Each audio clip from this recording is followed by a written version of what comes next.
तो जय हिंद मेरे प्यारे भाई और बहनों और भाई सभी को राम राम। तो आज अपन है ना बात करते हैं अपने जो दिल्ली पुलिस कांस्टेबल है उसमें क्या क्या डॉक्यूमेंट चाहिए। सबसे पहले भाई मैं बताऊं तो मेरा नाम भाई महेश चौधरी है, मैं दिल्ली पुलिस कांस्टेबल में सिलेक्टेड हूं। तो मैंने ये चीज़ ज़रूरी समझी कि भाई इस पे एक वीडियो और बनाना चाहिए, क्योंकि अगर आपके पास ये डॉक्यूमेंट नहीं है तो भाई फिर तैयारी करने का कोई फ़ायदा नहीं है, ठीक है। क्योंकि दिल्ली पुलिस कांस्टेबल में जैसे थोड़ा कास्ट सर्टिफिकेट है और जो ड्राइविंग लाइसेंस है उसमें क्या लोग कंफ्यूज रहते हैं। जैसे ड्राइविंग लाइसेंस बना हुआ है आपका है, उसमें कोई बोलता है भाई मेरे पास 2 व्हीलर का है, 4 व्हीलर का है, आज वो सारे डाउट क्लियर कर दूंगा। जैसे आपके पास कास्ट सर्टिफिकेट है, जैसे बना हुआ है, जैसे SST का बना हुआ है, तो बोल रहे भाई इसको रिन्यू कराए, या सारे डाउट इसमें इस वीडियो में अपन क्लियर कर देंगे। और ये वीडियो देखने के बाद आपको भाई कोई भी अन्य है ना डॉक्यूमेंट से रिलेटेड दिल्ली पुलिस के लिए भाई देखने की कोई ज़रूरत नहीं है, ठीक है। तो अपन बात करें, देखो पिछली बार हुआ क्या था, कुछ लोग हैं जिनके अच्छे खासे नंबर थे, जिनका भाई फिजिकल की लिस्ट में नाम आ गया, कुछ के तो फिजिकल क्लियर हो रहा था, फिर क्या है ड्राइविंग लाइसेंस की वजह से या फिर कुछ ऐसे डॉक्यूमेंट जैसे कास्ट सर्टिफिकेट है इनकी वजह से मतलब क्या है वो लोग बाहर हो गए। तो भाई वहाँ पे बहुत दुख होता है यार। हम जैसे बंदे जो कम नंबर ला के भी सिलेक्शन हो गए, किसकी वजह से कि भाई हमने डॉक्यूमेंट पे ध्यान दिया। हमें पता है हमें सिलेक्शन लेना है तो भाई डॉक्यूमेंट बहुत ज़रूरी है ना।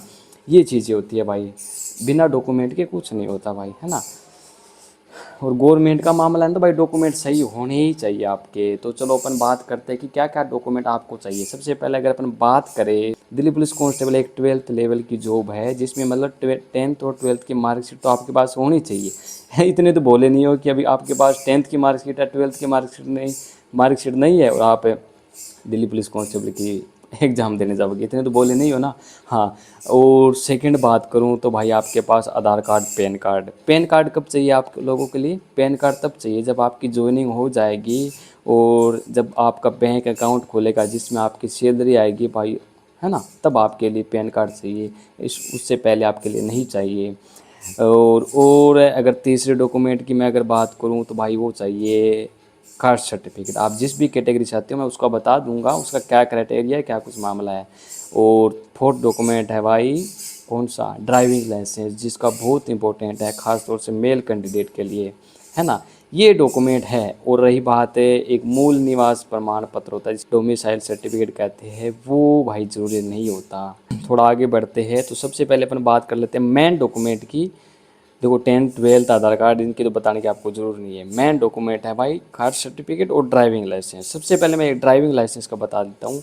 अगर आपके पास LMV है, लाइट मोटर व्हीकल, चाहे 2 व्हीलर हो या 4 व्हीलर हो, जो भी है आपके पास LMV है ना, वो है तो आपका भाई चल जाएगा। वो चाहे आपका फिजिकल हुआ उससे एक दिन पहले का ही हो, लेकिन उसमें भाई प्रोसेसिंग लगती है 2-3 महीने से, मतलब ज़्यादा टाइम, मतलब इसमें ड्राइविंग लाइसेंस बनाने में थोड़ा टाइम लगता है भाई उसके हिसाब से। तो वो भाई आप है ना अभी से, अगर अभी भी किसी ने नहीं बने भाई अप्लाई कर दो, अभी भी आपके पास टाइम है। ड्राइविंग लाइसेंस को लेट मत करो भाई, है ना। ये कोई एक दिन का खेल नहीं कि भाई कल फिजिकल है आज हमारा ड्राइविंग लाइसेंस आ जाएगा। LMV बनाना भाई, है ना, लाइट मोटर व्हीकल है।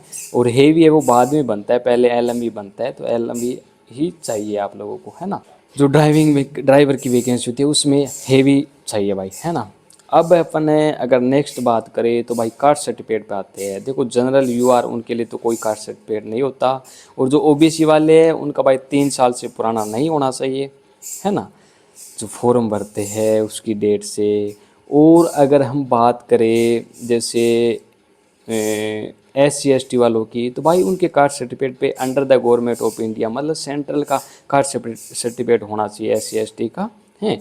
जिस भी आप कास्ट से बिलोंग करते हो बस सेंट्रल का होना चाहिए। आप जिस भी स्टेट से बिलोंग करते हो, जिस भी वे में जो भी तरीका है उस हिसाब से आप बना लेना, है ना। सेंट्रल का होना चाहिए भाई, है ना। और एक AWS वालों के लिए बता दूँ, ये सेंट्रल का बना हुआ होना चाहिए। और 1 अप्रैल से, 1 अप्रैल कौन सी, 1 अप्रैल 2025, 1 अप्रैल 2025 से जो फॉर्म भरने की डेट है उसके बीच का बना हुआ होना चाहिए भाई, है ना। इसीलिए अभी भी जिसने नहीं भरा बनवाया वो बनवा लो, फॉर्म भरने की डेट से पहले का होना चाहिए आपके पास AWS का, है ना। और 1 अप्रैल 2025 से पहले के जितने भी AWS है वो भाई इनवैलिड माने जाएंगे। मैं अभी बता रहा हूँ, ये चीज़ पे थोड़ा ध्यान देना AWS वाले, है ना। 1 अप्रैल 2025 और फॉर्म भरने की डेट के बीच का होना चाहिए AWS वाला। SC ST का बता दिया भाई, है ना, एक ही बार बनता है ये। और क्या चीज़ है, ड्राइविंग लाइसेंस है भाई, वो है ना LMV हो ठीक है, two wheeler four wheeler LMV हो, और उसके जो है उसका कोई क्राइटेरिया नहीं है कि इस डेट को बनाना चाहिए, बस जो फिजिकल क्लियर हो गया उसके बाद आपका ड्राइविंग लाइसेंस चाहिए। जब आपका एग्ज़ाम पास हो गया उसके बाद फिजिकल भी क्लियर हो गया, फिजिकल क्लियर जिस दिन होगा उसी दिन जब आपकी फिंगरप्रिंट वगैरह होगी, वहाँ पे डॉक्यूमेंट है जैसे कास्ट सर्टिफिकेट वगैरह वो सब चीज़ लेते हैं, आपकी फिंगरप्रिंट भी होती है, उसी टाइम आपका ड्राइविंग लाइसेंस होना चाहिए। उसके टाइम ये नहीं कि सर देखो मेरे पास ये है डिजिटल है प्रिंट निकला के ले गए, ऐसा कुछ नहीं होने वाला। तो भाई ये सारे डॉक्यूमेंट तैयार करवा लेना, बाकी और कुछ खास नहीं है बस, है ना। ठीक है, फिर चलते हैं नेक्स्ट वीडियो पे करते हैं कुछ बात।